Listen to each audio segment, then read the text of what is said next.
and welcome to the Art of Costume Podcast. I'm Elizabeth Joy Glass. And I'm Spencer Williams, calling in from our living room once again. Yes. Hey, Elizabeth, how are you?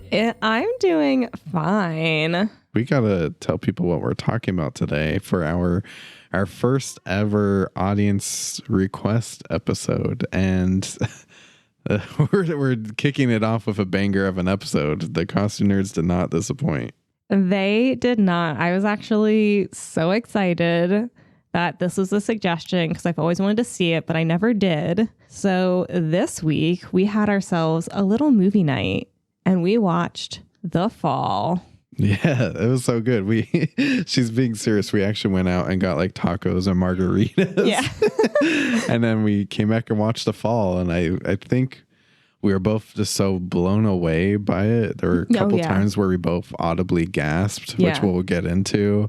But it was quite the experience. I've never seen The Fall, and I didn't really know what to expect, except obviously amazing costumes. Yeah. And it didn't disappoint. I think we both cried a little bit too. I think I was like on the verge of tears a couple times. I was like, no. I definitely cried. You did, yeah. Oh gosh. Well, I will start us off with a summary as we always do. The Fall was directed by Tarsem Singh, a bedridden patient in a hospital on the outskirts of 1920s Los Angeles befriends a fellow patient and shares a fantastic tale of heroes, myths, and villains on a desert island with the little girl. And that is The Fall, which came out in 2006, by the way. Yes, don't get it confused with some other. There are like 1,000,002 films out there called The Fall. We found that out from trying to do research on The Fall, the real Fall. The real one. The only Fall we want to talk about. Unless you're talking about The Fall Guy, which is another good film. That's different.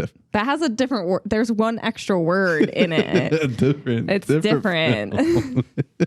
But let's meet our costume designer, Eiko Ishioka, who you will know from Bram Stoker's Dracula, for which she received her Oscar win, and which we did an episode our second season. First? I think that was our first, honestly. This probably was our first because it was a long one. It's a crusty episode, but one of my all-time favorites because that episode really changed me. It was one of our best that first season. Mm-hmm. You will also know her work from The Cell, Immortals, and Mirror Mirror, for which she received an Oscar nomination. Mm-hmm. Obviously, Eiko Ishioka is one of the best. Yes. I think we talk about her quite often, which is why I was very excited to talk about The Fall, because obviously we knew we were walking into some incredible visuals, and it did not disappoint. But before we get into the costumes, we're talking about The Fall and how, we were just talking about how there's 1,000,002 films called The Fall. Yeah. And, it actually kind of speaks to a broader issue that's been happening with The Fall, because it's such a cult classic, but so many people have complained actually that they can't find it. It's not playing in theaters. You could barely even rent it or get on DVD. People were buying DVDs for $100. Oh my gosh. Yeah, this was not a movie you could find. In the age of streaming, people were buying $100 DVDs. Because it really wasn't streaming until this year, actually, where it was Tarsem Singh really, really wanted to get this film out there because it was such a passion project of his. He spent a lot of his own money on it, actually. It looks like it was one of the most self-funded films out there, aside from now Francis Ford Coppola's Megalopolis. So he heard the people and was like, we got to get this remastered and out there. So it is now remastered, and I believe 4K on MUBI, which we watched it last night. And I kept thinking how freaking good it looks. It looked, for a 20-year-old film, it looked beautiful. Brand new. So in an article with Variety, the director actually spoke to this, saying that the restoration process began after years of fans asking for the film. And he said that people were buying it for $200 to $300 on Amazon or eBay. Oh my gosh. And he just realized I had to take care of it. The restored version is approximately 2 minutes longer than the original theatrical release because, Singh explained, He reinserted 2 scenes that he regretted cutting, including one featuring the priest character. And he said in that Variety article, the poor guy traveled with me around India for 2 months, and I gave him the ugliest haircut in the world to match a mountain for a particular dissolve. And in the scene I'd made the haircut for, I took it out. So that was one of the scenes that he brought back. And they also re-added the title card at the beginning of the film reading Once Upon a Time in Los Angeles to better frame the narrative. And he went on to say, it's a grown-up's fairy tale. That's a hard thing to sell because people don't know what category to put it in. I think it was a line I wish I had never taken out. Oh my gosh. I can't believe that wasn't in the original. Yeah, I love that part. It deals, even though it's through the eyes of this little girl, it deals with very adult themes and like the stresses of being an adult. Yeah, I mean, it's... it feels like a real fairy tale, actually, because like we've talked about on these podcasts, fairy tales are often very dark in substance. Yes. So before we get into the costumes, I just want to like frame this on how this film unfolded, because like I mentioned, this film was self-financed, produced along with his brother. They shot The Fall across 24 countries and worked without a completed script and filmed in sequence. So they were just kind of building this thing piece by piece. And in an interview I read with Seventh Row, the author was CJ Prince. He asked Tarsem, this was this year actually because of the remaster. He said, would a film like The Fall be possible today? And Tarsem said, it could never get made, even when I made it. Everybody who had any muscle then, like David Fincher, tried to arrange all the meetings for me, and anywhere I would go, it was a film that could never be made. It shouldn't have been made. And I actually thought that was quite beautiful, because it just, you could tell how dedicated he and everyone on his film were to creating this artistic vision. Because I'm so glad he was. Yeah, it's kind of batshit crazy in a way, but it's beautiful. Yeah, it's so crazy. And now let's get into obviously why we're here, which is the costume design by Eiko Ishioka. So I mentioned obviously this is an audience request, so I really put it out there to the costume nerds to let us know like your thoughts, feels, whatever. But I got a DM from someone actually, and I asked them if I could read some of it on a podcast. Their name is Kendra Tarpening. Their profile says that they are a costume designer in Vancouver and Toronto. Follow them on Instagram at Go for Kendra. And they said to me, I was just at a screening with Tarsem in person, and he talked quite a bit about Eiko Ishioka. He got really emotional, and he said, per his words, he worshipped her from afar for a very long time. After Dracula, and when he was prepping The Cell, he said he wanted Eiko to design. And he said that the producers actually said, oh, cool, we'll get someone like Eiko to work on The Cell and, later The Fall. And he said, no, I want Eiko Ishioka, and I will only accept Eiko Ishioka. He said their collaboration started at the absolute earliest stages, and it was all her. She designed from a purely conceptual place and simply told him how it would be, all practicality aside, which we've talked about quite a bit on Dracula, where it's very much like Coppola was even like, it's Eiko's way or the highway, honestly. I love when people can just recognize an artist and know, like, they're going to get me. Yeah. Like, let them do what they do. It takes me back to, like, Gary Oldman and Sadie Frost in Dracula, who, Gary Oldman was like, I feel like I'm in a car accident in this costume, and everyone was like, shut it down. Yeah. Yeah, but essentially she just went on to say just how very much he loved working with her, and he just really only saw this film happening with Eiko. And I just thought that was quite beautiful. And then I went on to ask her too, like, was there anything else you found in your research then? Because we're getting ready to record. And Kendra went on to say that the only other big thing that she took away from that conversation was that someone asked if Tarsem and Eiko ever disagreed on a costume. And apparently he said just once. And it was the finale look for Governor Odious, which we'll talk about later on in the episode. He said he felt like they're on different pages because Eiko really had this vision for a great mobster. And Tarsem saw him just like a man seen in a hospital. Like, that's kind of where the fairy tale part starts to blend together with the hospital. But I guess he just went on to say like, but you know, she's the pro, and they kind of like, they really went on to find a middle ground between the two of them. So I just thought that was really interesting. I wanted to share that. I really appreciate everyone saying messages about the fall. We got a lot of messages, lots of costume designers. For example, Mitchell Travers told the both of us that this was a film that made him want to be a costume designer. And, you know, I've heard that from multiple people. So I'm just very excited that this is a film we're doing for audience request because it means so much to everybody. I cannot wait for us to get into it. Let's take a quick break, get ourselves together. Elizabeth needs some tea, and then we're going to get into the fall.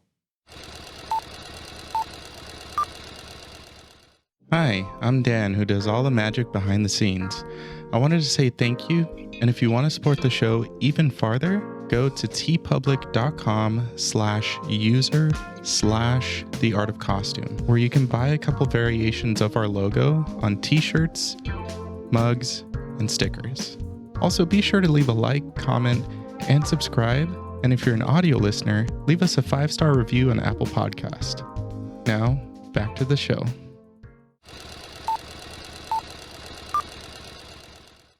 Spencer, are you ready to go behind the costumes of the fall?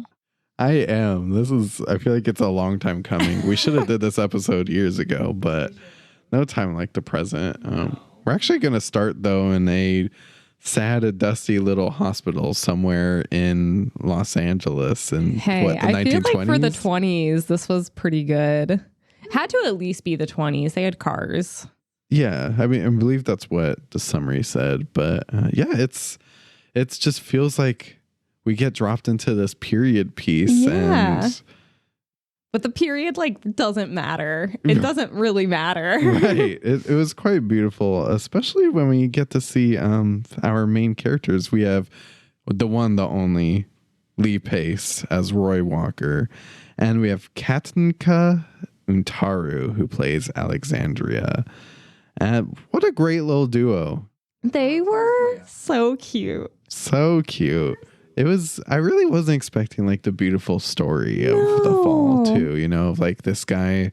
I mean, this is what it's all about for us, right? It's distracting ourselves with storytelling and fantastical illusions when we're in, dark situations. And in this case, he's paralyzed, but just that escapism. That's really what the fall is about. Absolutely, it is. But speaking of paralysis, a lot of people, because this was filmed in sequence, a lot of people thought Lee Pace was actually paralyzed. Really? I found this out looking into the behind the scenes. So Tarsem, which by the way, I realized I was pronouncing the director's first name incorrectly. His name is pronounced Tarsem. He realized he revealed to the most of the crew, including the actress who's playing Alexandria, they were unaware that Pace was actually not paralyzed during filming. He said nobody knew. The cameraman even didn't know. Then in the end, when everything was done, I had to tell them. It was quite a scene on set because this was filmed over such a long period of time in so many countries. It's all in sequence. And also, what I didn't realize is this is one of Lee Pace's first projects. It's looking at his IMDb, it's maybe number 3, including some Law and Order stints and whatnot. Our sweet angel baby, Lee Pace. Lee Pace. And he's so good. He's so good. He's so nice. So nice, except for parts where he's trying to convince the little girl to give him some more drugs. But but we also kept laughing about just how stinking gorgeous this man looks in a hospital bed. There's so many shots. He's glowing. Okay. So first off, the aesthetics of this entire hospital, it's all whites and creams with this gray thrown in. Mm-hmm. Their hospital outfits are just crisp white. Alexandria, she has her cute little gray sweater. Mm-hmm. I love the sweater Eiko chose because just how it fell, because her arm was broken. The way it fell around her just felt so natural in the film. It was never distracting.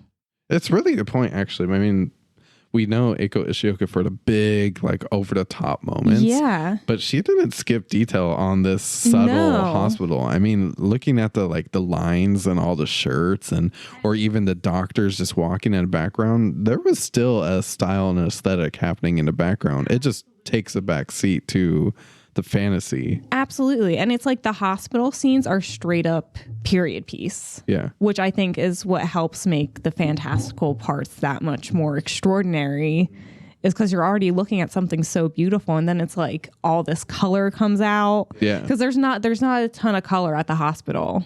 Hardly any color, really. Even the dog was black and white. Yeah. And I love how that kind of goes with like, because, he's a stunt actor in black and white film. So it's like really encapsulating that time. But yeah, like he clearly should be like sweaty and gross in bed, but he's just like suave and glowing. If anything, the little bits of sweat was like helping too. Yeah. We were... Yeah, let's move on. Yeah.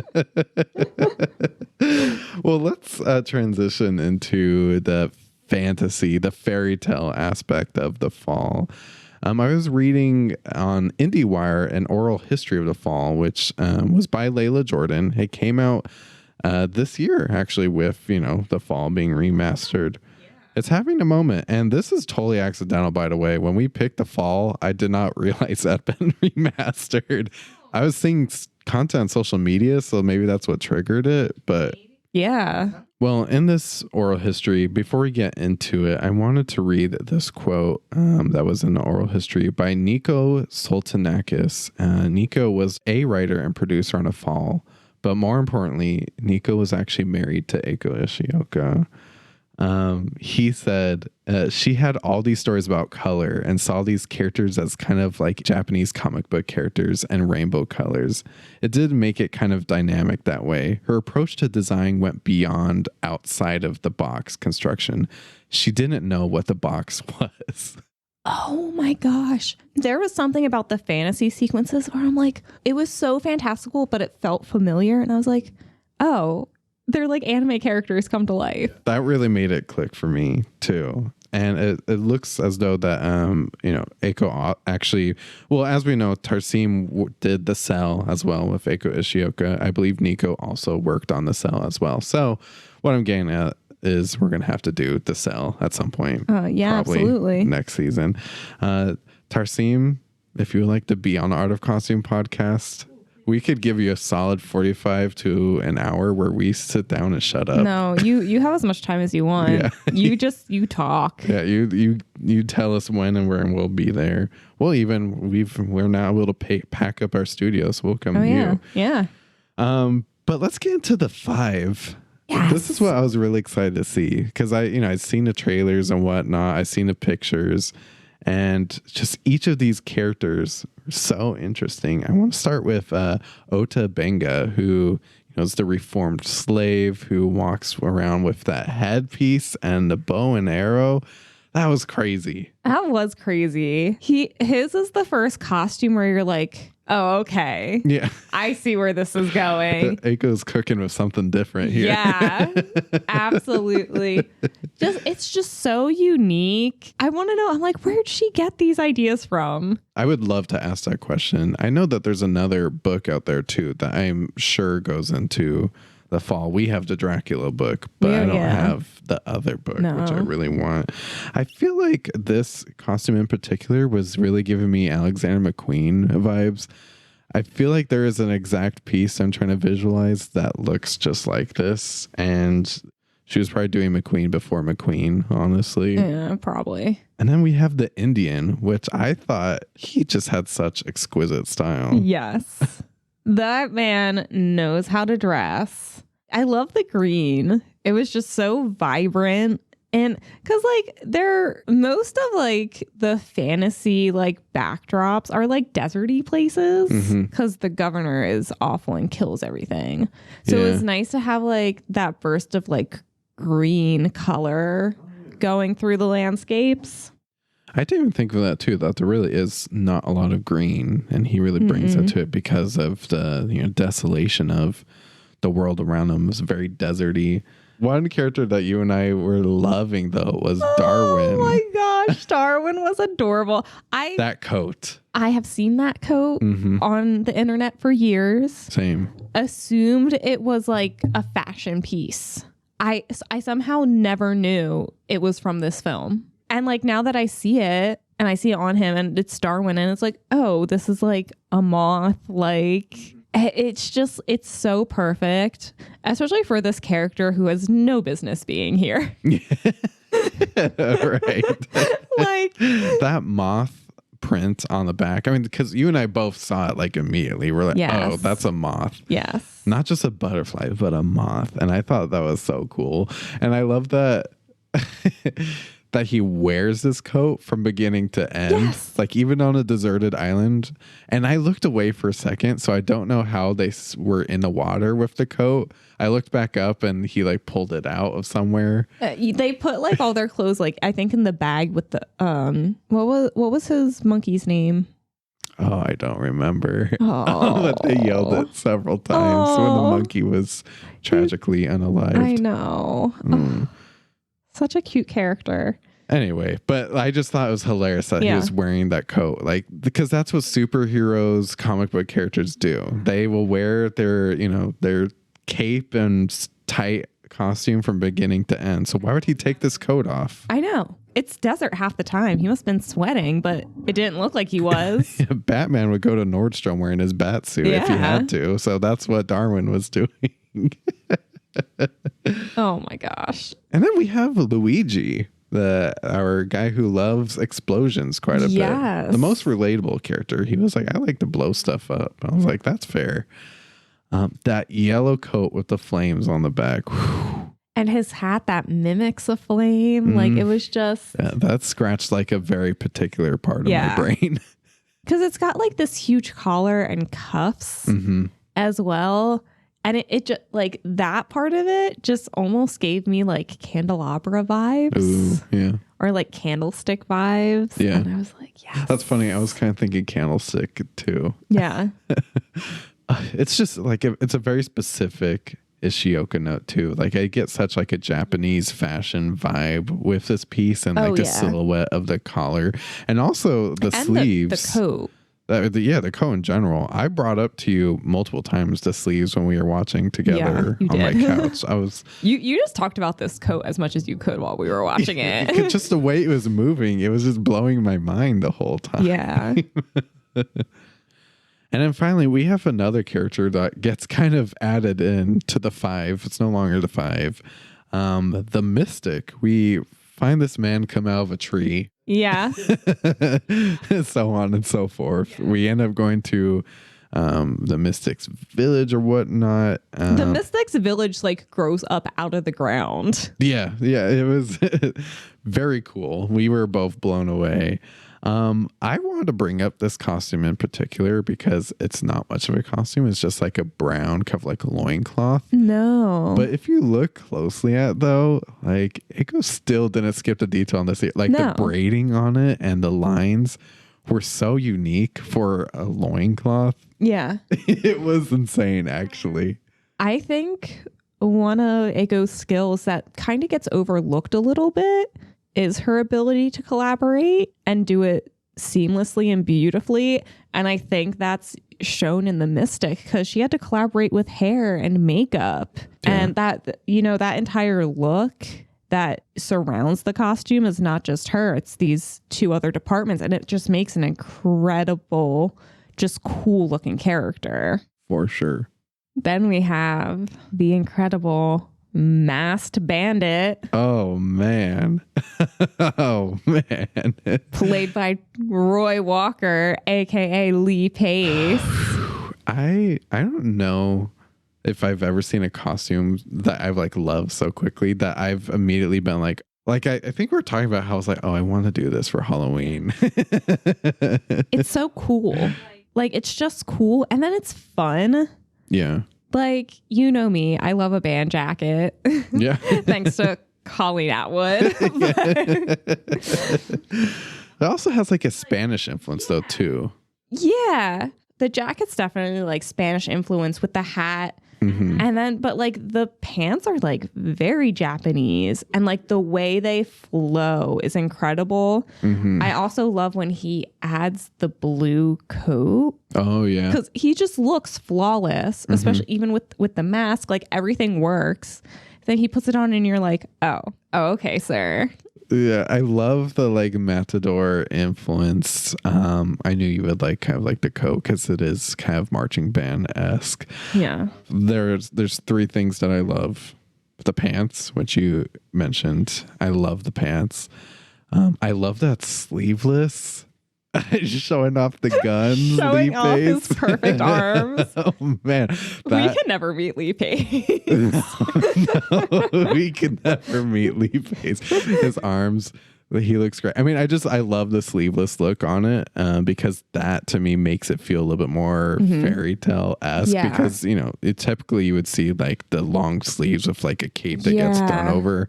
The sleeveless aspect really brought like an idea of fancy to it. And it made it cool. Yeah. Oh, he looks super cool. But the thing I love probably the most is the mask because the construction of it, we get several shots of it and it's so interesting. It's like the ruby slippers to me. Like you see the mask and you're like, no, this is the fall. It's just so individual and unique. And I even recognize this mask. And I've never seen the film before. I knew this look was from the fall. I knew the mask was from the fall. I love because it's so simple. Yeah. But it's the stitching and it's the way like it comes together in the middle that really makes it unique. Yeah, the center like bridge part over the nose. Elizabeth, I have a little treat for you. Because of this re-release of the fall, Lee Pace was doing some social media for a MUBI. Do you want to hear Lee Pace's sweet, beautiful, angelic voice for 45 seconds talking about working with Eiko Ishioka on The Masked Bandit? Absolutely.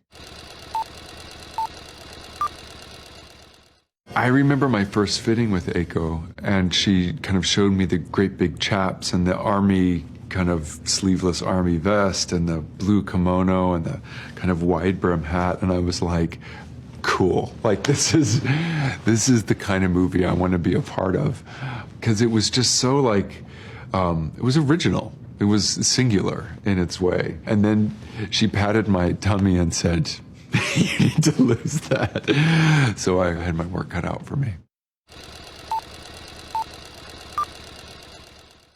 That's so funny.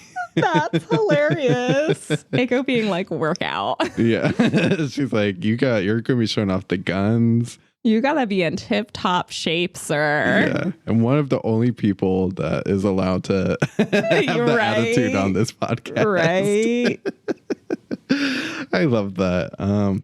I loved the like guards in the fall that worked for Governor Odious. Because again, another like, to me, I'm just seeing like the stylization of the helmet. I feel like Eiko Ishioka really has this great way of like inversing things. Yeah. When you feel like it should curve down, she'll curve up. Or if it, the helmet is so interestingly shaped. It's kind of like Alice in Wonderland a little bit. Yeah. In the build of the guards. It was one of my favorite costumes actually. And I also loved how you kind of see the tie-in with the X-ray guy at the hospital. Yeah. It was like where you kind of saw like the blending of the fairy tale and the real world, and I loved it. But like how something that's like so stand out to us as children, just like we use it to fuel our imaginations. Yeah. Yeah. And I think we even talked about those too. I was like, having a hard time understanding what part of it was like her imagination and what part of it was Roy's imagination. And then I guess it kind of like blended together, really. I feel like after she falls the second time and he's like trying to finish the story, I think it's definitely like them blended. Yeah. And then I think when he's falling asleep, I think it's like a little bit him. Yeah, I think it's him like processing whatever she's saying to him. Yeah, I mean, because when he's taking all the morphine and whatnot, you could definitely see like the storytelling kind of spiraling out of control and getting like really kind of hazy. So, yeah, I mean, I think it kind of like switches back and forth, which is kind of the fun of it, I would say. Another character I just wanted to shout out, which Tarsem mentioned at the beginning, was the priest with the bad haircut. I would be sad if this was cut from the film too. Yeah. Not just because of the haircut, but because of the priest's wedding look. That because it was such slaps. it slaps. It's very like Liberace behind a candelabra. I mean, it almost looks like it's 3D printed. I know it's not. Yeah, this is way before that. Way before that, but the pleating and the origami shape of the collar is insane. It's unique. Like, even if they took away like the collar, I'd be like, yeah, of course that's the priest. Yeah. All right, let's get into a subject that we both, I think, need to just get off our chest. Yeah. Elizabeth, what was the one moment we both audibly, well, there were two moments where we both audibly gasped on the couch. What was the first one? The first one was when Sister Evelyn walked out of the carriage. Oof. When her headpiece, the fan moment, when it reveals her face, she pulls it and separates it. Me and Elizabeth were like, woof. Yeah. Yeah.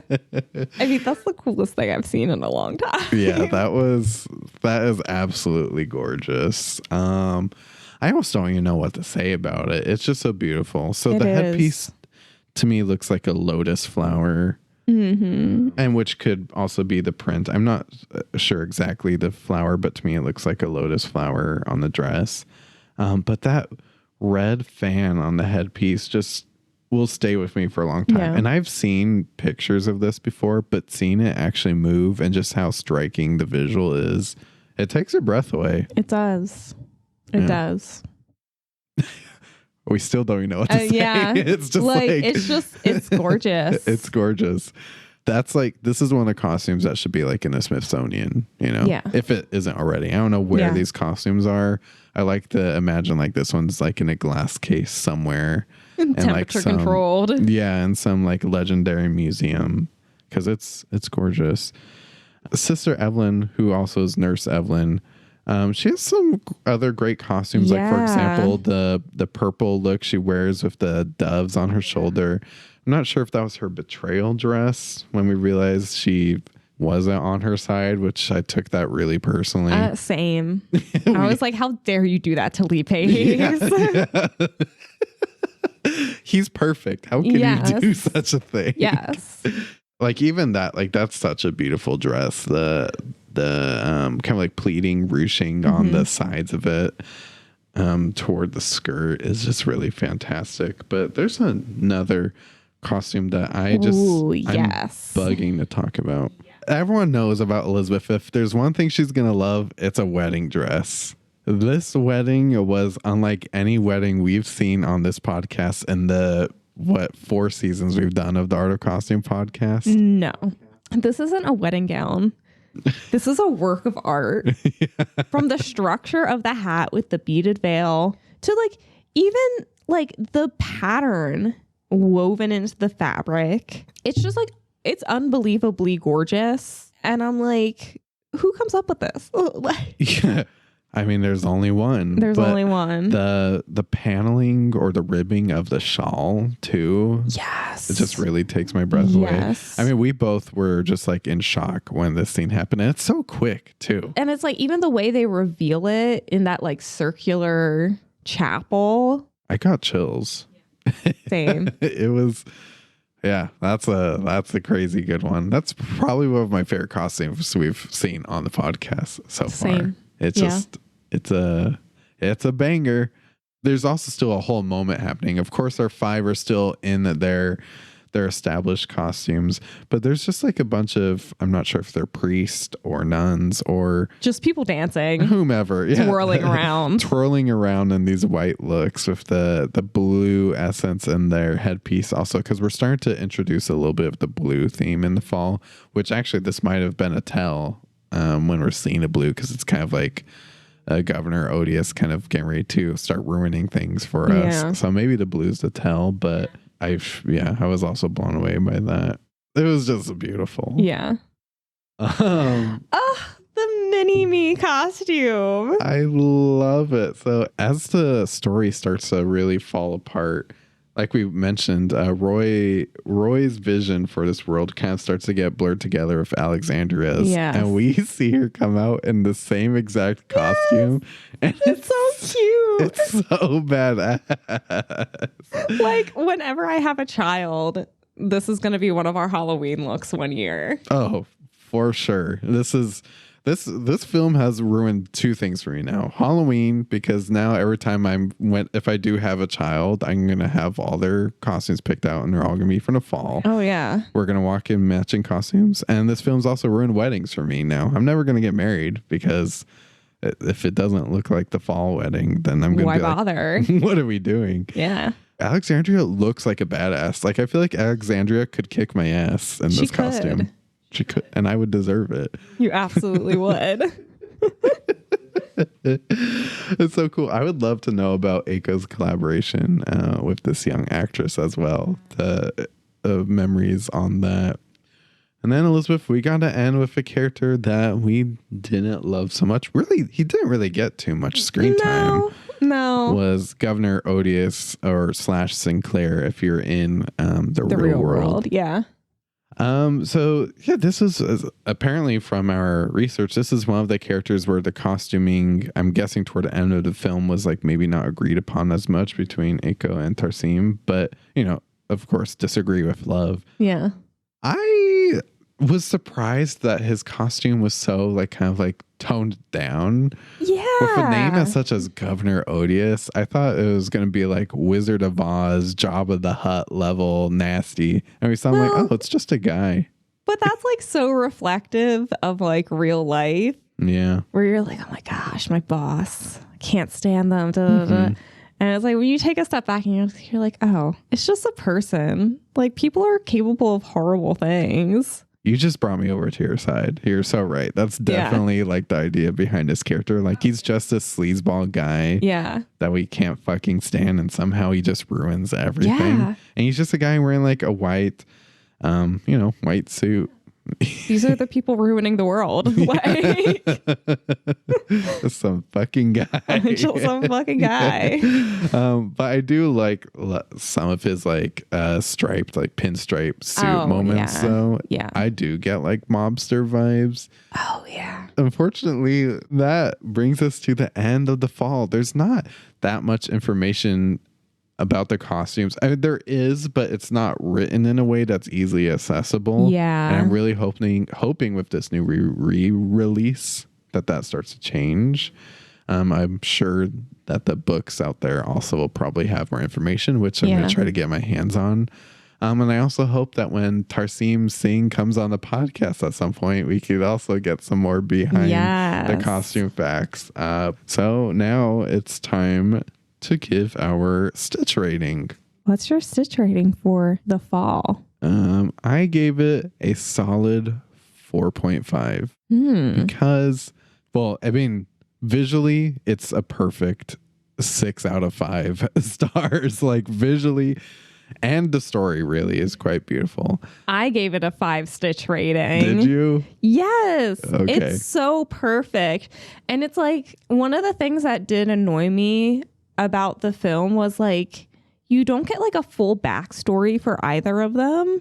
Yeah. But it's like that's life. Most people who like you just cross paths for a little bit, like at work, you're convalescing in a hospital, you just cross paths for a couple days, a couple weeks. You're never gonna know everything about that person that you want to. Yeah. Or that will like explain who they are and why they do what they do. And it's just like that just fits in so well with the adult fairy tale theme. Yeah, you're right. I mean, it is a perfect film. The story is fantastic. It's emotional. It had us self-reflecting. It was inspirational in the sense that like I just want to be a part of something as creative and fulfilling as this. And the fact that the director and his brother put like so much into this, they essentially sold everything to fund this. And even though so many people said it couldn't be done, they did it anyway. So you're right. Who am I kidding? This is a 5 out of 5 Stitch film. But we can probably agree on some things, which is our one costumes to rule them all. Or maybe we can't. I don't know. Hit it, Daniel. The one costume to rule them all. Spencer, what is your one costume to rule them all? This is a really hard one. I ended up going with the wedding piece of art, as you called it, because it honestly gave me chills and took my breath away when I saw it. It's just like I've even seen pictures of it, but there's nothing like seeing it remastered on MUBI in 4K when she appears in this. Seeing it move. It was insane. I was shook to the core. So that's easily my one costume to rule them all. But I have to give like another shout out to that red outfit that we see the same character in when she moves the fan, out of her eyes. That was also pretty wicked. It's such a moment. It's such a moment. What about you? My one costume to rule them all is like a little bit of a twofer. Mm-hmm. Okay. It is the Masked Bandit in Alexandria. Of course. As this little like mini me daughter. As a unit. It's just like, it's so fantastical. It's so well thought out. Like when she walks out in it, like it really, her wearing it shows you what an impact he's having on her life. Yeah. So I just think it's just visually stunning. It tells such a story. And Lee Pace looks so freaking good in it. Yeah. Oh, Lee Pace. With the eyeliner and everything going on. Yes. But also, like you mentioned, like you really get to see the construction of the mask on Alexandria too. Yes. I mean, if there was a one article or accessory to rule them all, it would be that mask. The mask wins hands down. Yes. Because that mask just does it for me. It's so good. Man, that is the fall. Look, if you guys want to tell us how much you love the fall, we are 100% open to it. Please email us at theartofcostume@gmail.com or mention us on Instagram at theartofcostumepod or TikTok before it gets banned at the Art of Costume as well. Oh my God. I don't even want to think about that. Yeah. And this is such a visual film. Yeah. So I really recommend, if you haven't subscribed to us on YouTube, youtube.com/@theartofcostume, where you can see pictures of these costumes. And we're happy to say that in the new year, we are very much in the process of building our new The Art of Costume podcast set. We have a new backdrop. We have lighting equipment. We have a camera. So you're going to be able to watch the entire podcast on YouTube. See us sitting, trying to learn how to read, messing up everything. You'll be able to see it. You'll see me in my hat and my sweats probably. You'll see me in my hoodies and my glasses. As everyone who's been like, we really want a video. Let's see, because you're getting what you asked for. It. Elizabeth, that is it for the fall, and we only have one more episode this season. I know. It's time for our annual season finale, where we do a epic episode and that we want to do. One that we want to do. We are revisiting a favorite movie of ours that we've actually talked about on the podcast in the season finale of season 4 of the Art of Costume podcast. We are going to be talking about Twilight, but we will be joined by the legend herself, costume designer Wendy Cha. Yes! Oh man, I'm so excited. I can't wait. And she's more than happy. So Wendy Chuck will be here. I can't wait. I'm excited to talk about the baseball scene. I'm excited to maybe not talk about the lawsuit with that one jacket, but we have some good questions. So in the meantime, the holiday season's here. Don't forget to hit our merch store, theartofcostume.com/pod store, and leave us a 5-star text review on Apple Podcasts or rate us on Spotify. We hope you enjoyed the fall. We hope you enjoyed this season. We've had a long, incredible season this year. What a perfect year. What a perfect year. Thank you all for listening.